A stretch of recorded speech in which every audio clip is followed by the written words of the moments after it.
Brilliance Audio presents Soul Survivor by G.M. Ford, performed by Patrick Lawler.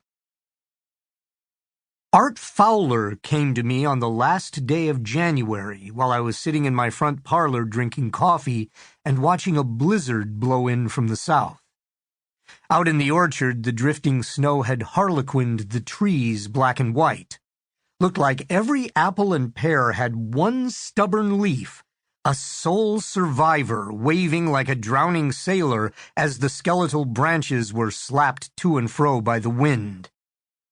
Those were the profundities I was dwelling upon when the gate buzzer went off and turned everything to no fundities. I took my sweet-ass time getting to the front door, hoping whoever it was would either freeze solid or get lost. When the buzzer sounded again, I winced, leaned my ear to the speaker, and pushed the button. Like most everybody, I'm sick of peddlers and religious fanatics showing up unbidden on my doorstep, so the most polite response I could muster at 8:30 in the morning was, "Yeah. Leo? That you?" Long pause. "It's Art Fowler." Took me a minute to put a face to the name. Hadn't seen Art since my father's funeral.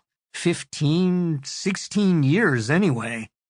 Guy had to be at least 80-something by now. One of those city functionaries who'd hung around my old man during the last years of his life.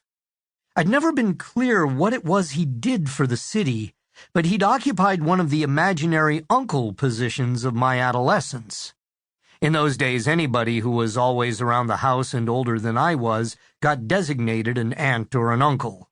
We all knew it was horseshit, but it was our horseshit. "Yeah, Art. Here." I pushed the gate button. "Come on in."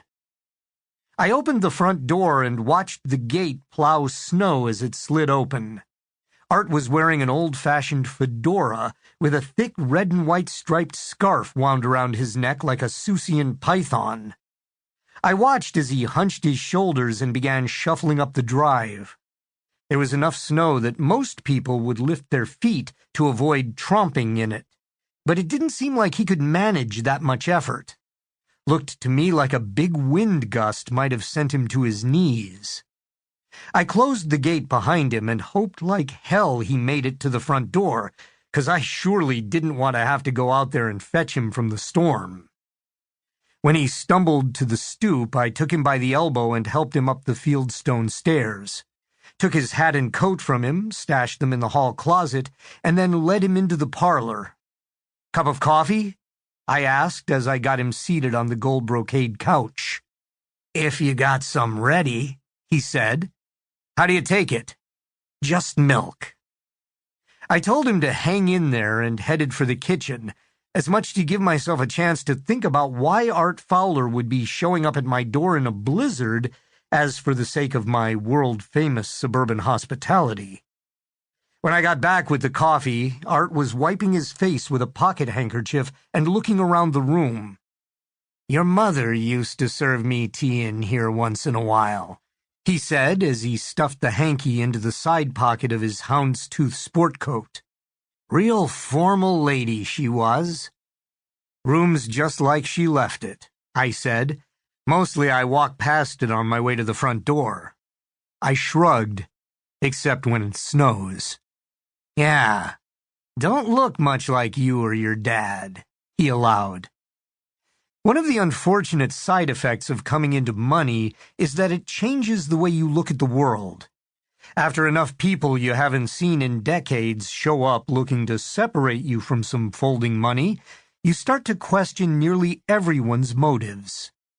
Sadly, the only reason I could imagine that would explain Art Fowler's presence on my mother's brocaded couch was that he needed cash so bad he was going to try to trade on his long-ago relationship with my old man. He buried his face in the coffee mug. I sat back in the wing chair and waited for him to get around to whatever he had come for. Took a while. Finally, he looked up over the rim of the mug and said, "I suppose you heard about Matthew." "Matthew?" "Martha's boy, Matthew. Matthew Hardaway."